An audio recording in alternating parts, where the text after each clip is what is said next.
ते महाराजांचं एक हे आहे की महाराज 8 अष्टावधानी म्हणतात. 8 ठिकाणी लक्ष.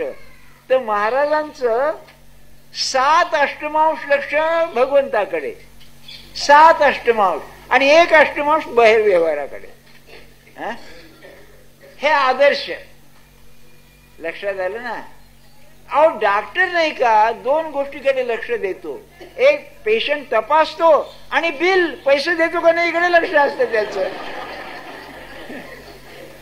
नाही का. 2 गोष्टी लक्ष देतो का नाही. मग आपल्याला काय करता येऊ नये. आतमध्ये नाम आहे आणि बाहेर व्यवहार चालू आहे. अभ्यास आहे हो यात. चमत्कार काही नाही, अगदी चमत्कार नाही सांगतो तुम्हाला. अभ्यास आहे, अभ्यास करायला पाहिजे. आणि माझी विनंती आपल्याला अशी, आता ते थिअरी बिअरी जाऊ दे, सिद्धांत आपण हे शिका आता बरं. आणि त्याच्यावर त्यांची प्रार्थना करा. खरोखर त्याने नुसती दृष्टी टाकली आपल्यावर तर काम होईल हो. काय सांगू आपल्याला. त्यांच्याकडे का जायचं. त्यांच्याकडे प्रचंड शक्ती भरलेली आहे. सत्पुरुषाजवळ भगवंताची शक्ती असते. त्याने नुसतं नजरेनं भात केला, स्पर्श केला तर आपल्याला काम होऊन जाईल बघा, अशी स्थिती आहे. खरोखर तो परिसाचा दृष्टांत देतात ना, लोखंडाला लागलं की एकदम ते सोनं होऊन जातं. तसं आपण शरण जायला पाहिजे, मीपणा बाजूला व्हायला पाहिजे. नाही ते जर असेल आणि पाया पडलो की महाराज करा आपण एवढं, बरोबर झाल्याशिवाय राहणार नाही. त्यांचं कामच ते आहे, ते द्यायला बसले, घेणारा पाहिजे हो, असं आहे. त्या नामाचं महत्व कळलं पाहिजे. आणि नामात जो रंगला ना तो खरा भाग्यवान. तुम्हाला सांग खरा भाग्यवान. कारण असं की जगात राहून सुद्धा दुःखाची बाधा नाही. आणि दुसरं एक सांगतो, कोणाला काय दुःख येईल याचा नियम नाही बरं. तसा भ्रमात राहू नका तुम्ही. मी तुम्हाला वॉर्निंग देतो, एक सूचना अशी, काय प्रपंचाची तऱ्हा आहे. छे छे छे म्हणजे ऐकावं ते नवल असं म्हणतात. कोणावर काय प्रसंग येईल. अहो काय आता ते ब्लड प्रेशरचं हार्ट डिझीज तुम्ही ऐकता ना, काय माणसांना त्रास होतो. बरं सध्याची परिस्थिती अशी आहे, हॉस्पिटलमध्ये जाण्याची ही राहत नाही. पैसा कुठला आणणार मला एवढा. रोज 300-400 रुपये रोजचे लागणार, 700-800 रुपये लागणार. कोण देऊ शकेल मला सांगा. अशा वेळेला समाधानचं टिकायचं असेल तर भगवंताच्या नामात आहे अगदी बरं. आतमध्ये नाम जर चालू असेल ना, देहभोगील शिंच त्यात काय मोठस.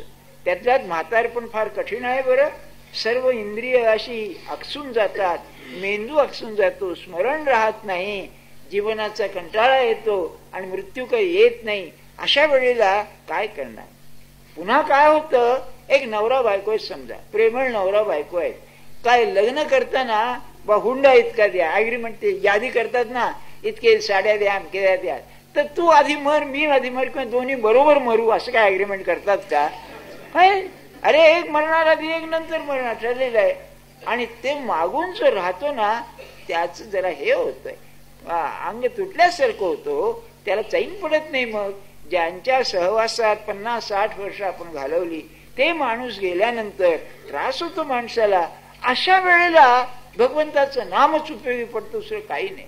पूजन अर्चन हे करा तुम्ही किंवा यात्रा बित्रा, पण खरं मनाचं समाधान नामाशिवाय नाही बघा. हे तुम्ही अगदी हा व्यवहार आहे हे ध्यानात ठेवा तुम्ही. अगदी काय सांगावं आपल्याला, सांगण्याचा हेतू काय आणि कोणावर हा प्रसंग येईल काय.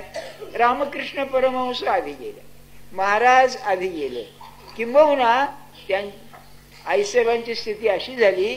अहो एवढ्यात तुम्ही कल्पना करा, आंधळी बाई महाराजांनी मागून घेतली बायको म्हणून. काय पुरुष होता. तुम्ही आम्ही ज्यांना आज डोक्यावर घेऊन नाचतो त्या पुरुषाचं पत्नी म्हणून पत्नी व्हायचं भाग्य ज्या बाईला लादलं, काय बाई भाग्यवान असली पाहिजे, काय पुण्य असेल त्या बाईच्या पदरी. तेव्हा ब्रह्मानंद महाराजांनी देह ठेवला ना, महाराज गेले तेव्हा त्यांना काय वाटलं असेल मला सांगा.